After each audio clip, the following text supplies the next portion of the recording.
टेकबहादुर पुलाइमा ए कतिवटा छ अहिले हामी बाउ छोराको गर्दाखेरि त्यो सानो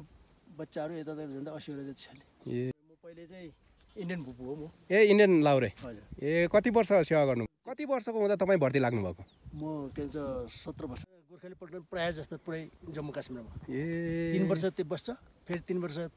तल पिसमा आउँछ। त्यो खास गरेर पल्टनले दिन चाहिँ कतिखेर याद आउँछ भन्दाखेरि यो दसैँ तिहार हुन्छ नि त्यतिखेर चाहिँ उहाँ थाहै नहुने खालको जो हाम्रोले चाहिँ चर्र गर्छ थाहा पाइहाल्छ।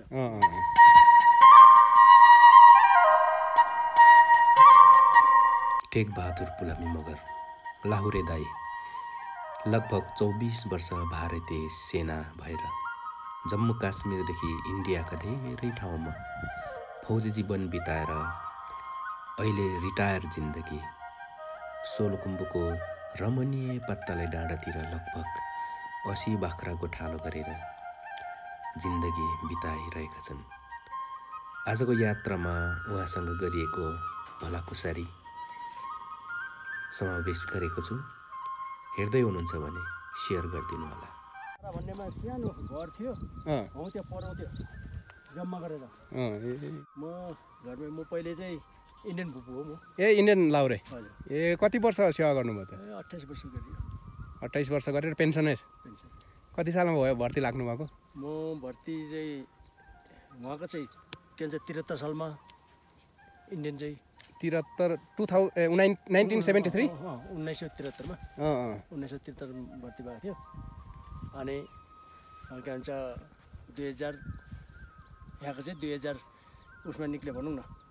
उहाँको चाहिँ 1997 मा निक्लेको म। ए 97 कति वर्ष खानुभयो नि म 24 वर्ष 24 वर्ष ए कुन पदमा निस्किनु भयो म सुब्दार सुबदारमा ए तपाईँ अनि लडाइँमा नि पर्नुभयो कि हामीहरू लडाइँमा चाहिँ घाँसेघाँसको मात्रै हो त्यो हाकी त लडाइँमा एकतिर के भन्छ 73 सालदेखि यता लडाइँ भएन नि त ए त्यतिखेर चाहिँ भएको पहिले होइन पाकिस्तानसँग मतलब बङ्गलादेशसँग तर हान्छ जस्तो छ है मान्छे यो त खत्रै रहेछ। अनि के हो कोइला पो खाँदैछ त्यहाँ जम्मू काश्मीरमै बस्नुभयो तपाईँ हामी त उहाँ त गोर्खाली पल्टन त जम्मू काश्मीर त बस्छ जहिले भए पनि ए सबभन्दा बहादुरी भन्छ के अरे लगे हालिदिन्छ उहीमा जम्मू काश्मीरमै गोर्खाली त बस्ने त्यहीमा त हो। तपाईँ त्यही 24 वर्ष त्यहीँ सेवा गर्नु होइन त्यस्तो होइन उहाँ 3 वर्ष त्यहाँ बस्यो नि 3 वर्ष कहाँ 3 वर्ष एकै ठाउँ बस्दैन ए त्यस्तो होइन। तपाईँको साथीको नाम चाहिँ के अरे लाक्पा कति वर्षको हुँदा तपाईँ भर्ती लाग्नु भएको म के भन्छ 17 वर्षमा 17 वर्षको हुँदा कहाँबाट धरानबाट धरानमा गएको थियो। धरान खास गरी चाहिँ धरानमा उसको लागि ब्रिटिसको लागि हुनु गएको थियो। त्यहाँ नभएपछि अनि गइयो दार्जिलिङ गएर दार्जिलिङ भएको ए 1973 मा हजुर। ए कसरी साथीहरूसँग जानुभयो कि कसरी तपाईँ त्यहाँ थाहै थिएन यो त हाम्रो उसको रहेछ के भन्छ यहाँ हाम्रो मुक्लितिरकै राई ऊ चाहिँ पहिले पनि धरान गएको के भन्छ धरान गएको हो त्यहाँबाट पछि दार्जिलिङ गएको थाहा रहेछ। त्यहाँबाट पछि यता फर्केर आउनु भन्दा उसले चाहिँ गएर देखेको रहेछ थाहा रहेछ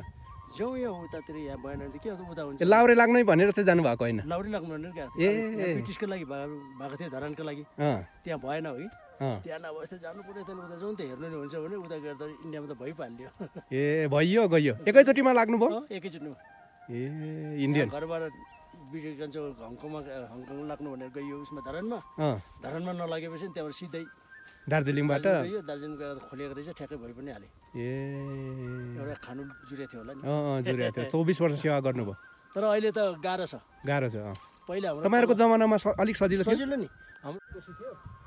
त्यो दुई पछि अब राम्रो सन्तान चलेन फेरि अन्त के भयो यो चाहिँ सुल एफएम हो यो चाहिँ हिमालय पनि यो चाहिँ परसल बनाएको चाहिँ हाम्रो पलाउँदा त त्यस्तो लेखपर खोज्दैन थियो होइन मान्छे सोलिड भयो यता त भनेदेखि बस हुने ए लडाइँमा पर्नु भएन तपाईँ लडाइँमा परिएर त्यस्तो हाकी लडाइँ चाहिँ भएन त्यो चोरीमा त परिरहने ए जम्मू काश्मीरमा त दिनेकै त हो नि इन्फेन्ट्रीमै जानुभएको इन्फेन्ट्रीमा ए अनि खालि गोर्खालीहरू त जम्मू काश्मीर गोर्खाली पल्टन प्रायः जस्तो पुरै जम्मू काश्मीरमा ए 3 वर्ष त्यो बस्छ फेरि 3 वर्ष तल पिसमा आउँछ फेरि अन्त 3 वर्ष भन्दा फेरि जा माथि ए त्यो गोर्खाली पल्टनलाई रुटिङ गराइदिन्छ एउटै पल्टन बसिरहने होइन।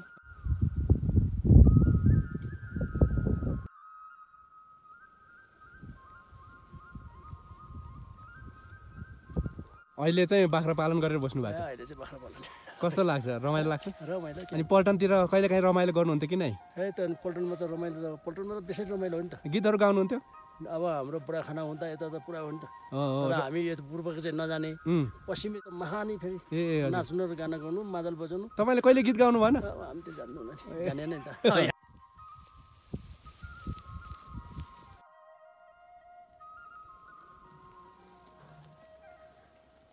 लाउरे भएपछि बिहा गर्नुभयो कि म लाउरे भइकन म दुसरा छुट्टी मारेर बिहा गरेको ए कहाँको बिहा गर्नुभयो ए ती पत्तालेको त्यही भएर माघी बिहा गर्नुभयो कि यसो माघी ए मागेर बिहा त्यतिर हाम्रोमा त्यस्तो लुपी छुरी थिएन अनि अब म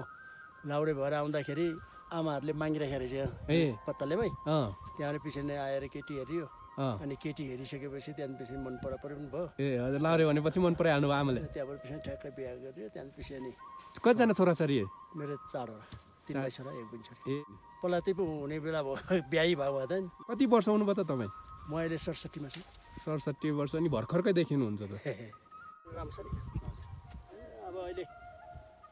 यो अहिले चाहिँ के भन्छ बर्खामा चाहिँ अलि धुम्महरू यता त हुन्छ र मात्रै हो न बर्खा हिउँदोमा त तल आलु पनि हुँदैन अहिले त्यहाँतिर आलु बारी छ बुङबारीहरू त्यो भएर यसो गोठा लाग्नुपर्छ नभए त तल सधैँ यता भरे बेलुका यहीँ घुम्छ फेरि आउँछ यति सजिलो छ अनि अहिले बाख्रा पालन गरिराख्नु भएको छ बाख्रा छ कहिलेकाहीँ पल्टनको दिनहरू याद आउँछ कि आउँदैन त्यो खास गरेर पल्टनको दिन चाहिँ कतिखेर याद आउँछ भन्दाखेरि यो दसैँ तिहार हुन्छ नि ए त्यतिखेर चाहिँ उहाँ खुब मजाले मनाउँछ ए उसमा पल्टनमा पल्टनमा ए अँ पल्टनमा त्यो माथि पिसमा चाहिँ फिल्डमा चाहिँ हुँदैन अँ, तल तल अब उहाँ त के हुन्छ नि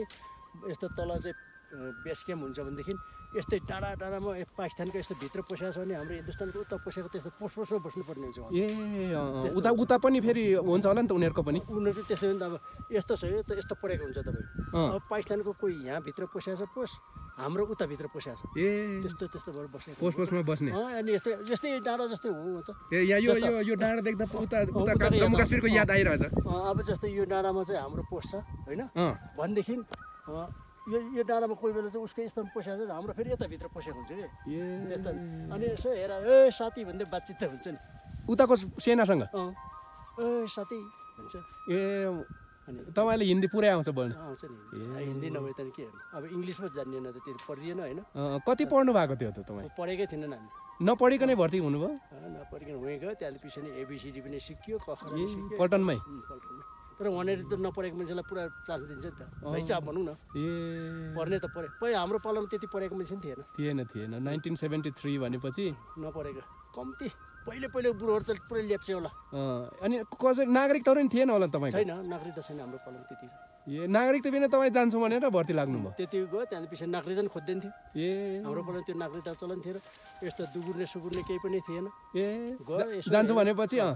अनि गयो लाइन लगा आइज भने लाइन लगायो अरे त्यहाँदेखि छाँट्यो अनि छाँटिसकेपछि कस्तो चाहिँ लान्थ्यो त त्यतिखेर अब त्यो अहिले त ट्रेनिङ गर्नुपर्छ होइन त्यही त पहिले त्यस्तो ट्रेडिसन छैन अनि अब त्यति गरेपछि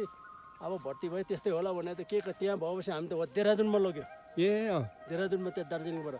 अनि वहाँ गएर फेरि 18 महिनाको ट्रेनिङ गर्नुपर्दछ के गरेर आयो त्यतिखेर चाहिँ ए त्यतिखेर त त्यही त फायरिङ सिकाउने ड्रिल परेर सिकाउने त्यहाँनिर बाँदर जस्तो चढ्नु यता त हरेक चिज नि बाँदर जस्तो रसीमा पुरा बाँदर जस्तो झुन्डिनु पर्ने पुरै होइन उयो त फ्यान्टोल बेक्रोल भन्नेहरू हान्नुपर्ने यता त त्यस्तै सिक्ने यस्तै यस्तै उमा लडाइँ सिकाउने अब उहाँबाट दुश्मनले हिँडाउँदैछ भनेदेखि त्यो बच्नुको लागि भनेपछि यसमा चाहिँ अनि आफ्नो हतियार यसो राखेर चाहिँ लड्दै जानुपर्ने त्यस्तै तालिम हुँदो रहेछ कहिलेकाहीँ जेहोस् पल्टनको याद आउँछ यस्तो डाँडाडुँडोमा बसेको गर्दाखेरि अब यहाँनिर हाम्रै नेपाल आर्मीको उहरू आउँछ ट्रेनिङ गर्नु होइन हौ तिनीहरू आउँदा नि याद आउँछ नि पल्टनमा बसेको उहरूको र हाम्रो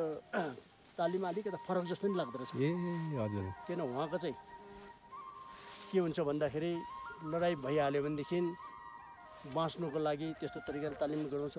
अनि नखाइकन भोक पनि राख्छ अब कोही बेला खाना त पाकेर यहाँ ल्याइदिएछ अब खाना खाने बेलामा त ल दुश्मनले त्यो त क्याप्चर गरिदिएर भन्छ त्यहाँदेखि त्यो दिन भोकै पनि नखाइकन त्यस्तो तालिम गरेर त रहेछ भनौँ न अब थाहा पाइयो पछि बुद्ध चाहिँ ए न त पहिले त हामी पार घरको मान्छे त गयो उहाँ कहाँ वक्तै नखक्तै त्यहाँबाट पछि देहरादुनमा लग्यो देहरादुनमा लगिसकेपछि आज बेलुका पुर्यायो राति त्यत्तिकै भेडा बाख्रा जस्तो सुतायो त्यहाँदेखि पछि भोलिपल्ट बिहान रोटी र चिया दियो त्यहाँदेखि पछि नि हिँड भन्यो तौलिया दियो त्यति झ्याप्ले जुम्रा भएको कपाल त थियो होला होइन ठुलो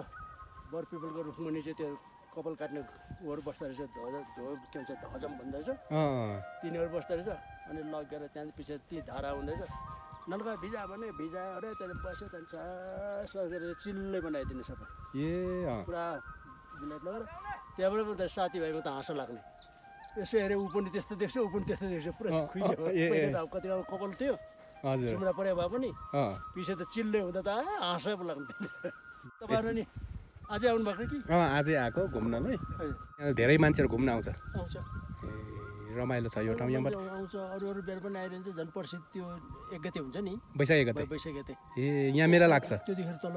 अहिले त्यो गौतम त्यहाँनिर मेला लाग्छ त्यो दिनमा त्यो दिन त भव्य हुन्छ यो त बाटो त यो हेर्नु त हुनै हुँदैन नेपालीहरू मात्रै आउँछ कि विदेशी पनि आउँछ यो ठाउँमा घुम्न विदेशी चाहिँ अरू अरू बेर आउँछ होइन जस्तो टेकसो घुम्नेहरू त्यो नभए त सबै नेपाली त्यतिखेर त्यो उसको बेलामा अनि कोही कोही चाहिँ उस्तै पऱ्यो भने इन्डियनहरू आउँछ जस्तो तपाईँलाई नि बाख्रा चराउनु यो ठाउँ रमाइलो लाग्छ सधैँ नै आउनुहुन्छ हाम्रो त अब चराउनै यतै हो ए यो चराउनलाई चाहिँ खुला छ कि के खुल्ला छ ए खुले यो चाहिँ सार्वजनिक ठाउँ यो सबै अब यो उँधोको जङ्गलहरू चाहिँ उहरू हो समूहको अनि त्यो समूहहरूमा चाहिँ पसेपछि अनि त्यो चराउन पाइयो उहरूलाई अब खर्चरी हामीले तिर्नुपर्छ नि त वर्ष कति कति हुन्छ त्यो तरिका हुन्छ कतिवटा जति पाल्नु भएको छ अरे बाख्रा अहिले हामी 2 घरको मात्रै छ मेरो छोरा र मेरो मात्रै छ कतिवटा छ अहिले हामी बाउ छोराको गर्दाखेरि त्यो सानो बच्चाहरू यतातिर झन्डै 80वटा जति छ ए 80वटा बाख्रा पालन गर्नुमा अहिले यो जङ्गलबाट आउनु होइन तपाईँ मन्दिर निक्लेर यहीँबाट अब पत्ताल जानु यहाँबाट परेन उता जानु उता बाइक फेरि पर उसमा छोडेको छ ए फेरि त त्यसो त अहिले आएकै बाटो जानु पर्यो नभए त त्यहाँबाट उता पत्ताल जानु त सिधै थियो नि सर्टकट तपाईँहरूलाई यो चाहिँ बिहारका लागि किनेर ल्याएर यसले चाहिँ राखेको न यो कतिमा किन्नु भएको है यो छोराले कति भन्थ्यो 24,000 कति पऱ्यो भन्दै 24,000मा ल्याउनु कहाँदेखि ल्याउनु भयो यो यता उँधोबाट ल्याएको यो बढी खालको रहेछ यो अनि यो ब्याटको लागि ल्याएको अरू चाहिँ थियो मसिनो तिनीहरू चाहिँ हिजो 9-10 वटा जति हिजो खसी बनाएको छ ए जुगा लाग्छ कि लाग्दैन यो ठाउँ लाग्छ नि ए अनि अब पर्लाउँछ यहाँ ए तर यो त त्यो पछि हिउँ पर्ने सिजनमा त यहाँ हिउँ पर्छ होला होइन हिउँ पर्छ नि ए त्यो फेरि उता चाहिँ हुन्छ त्यस्तो मसिनो पर्छ नि कालो जुगा भन्ने हुन्छ होइन तर यहाँ चाहिँ यति ठुल्ठुलो त्यो लामो खरी जुगा खरी जुगा यस्तो बाख्राहरूलाई मान्छेले खाउने 1 माना खाने जस्तै हुन्छ त्यो ठुल्ठुलो ए हो ए त्यतातिर जाँदाखेरि त्यो बर्खा टाइम पनि पुरा त्यो टोकेर गएको थाहै नहुने खालको जुगा हाम्रोले चाहिँ चर्र गर्छ थाहा पाइहाल्छ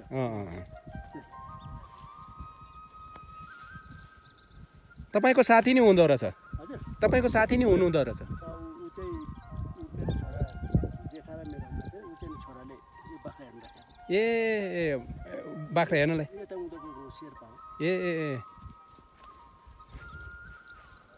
अनि सबै गर्नु म त यसो घुराएको छ यसो अलिअलि यसो साथी मात्रै घुमेर हेर्दा सबै यसो हावा पनि खान पाइयो नि त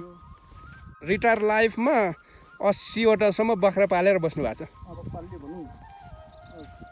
पहिले गाई पनि थियो ए गाईको चाहिँ चारा भएन अहिले 1 कुटा मात्रै छ फेरि अलि त दुध त खानु पऱ्यो चिया खानुलाई त दुध त चाहियो अनि अहिले घरमै बान्छ त्यो चाहिँ नभए यो इलाकामा हामी बाख्रा गाईहरू यही इलाकामा चराइन्थ्यो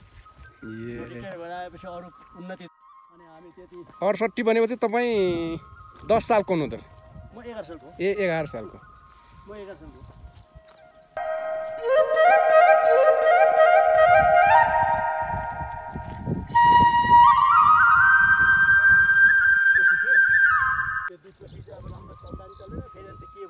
हुन्छ नमस्कार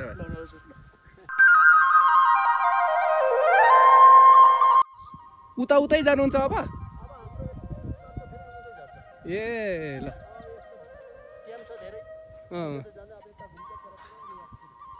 साँझमा घर पुग्नुहुन्छ हजुर बेलुका मात्रै हो ए घरमा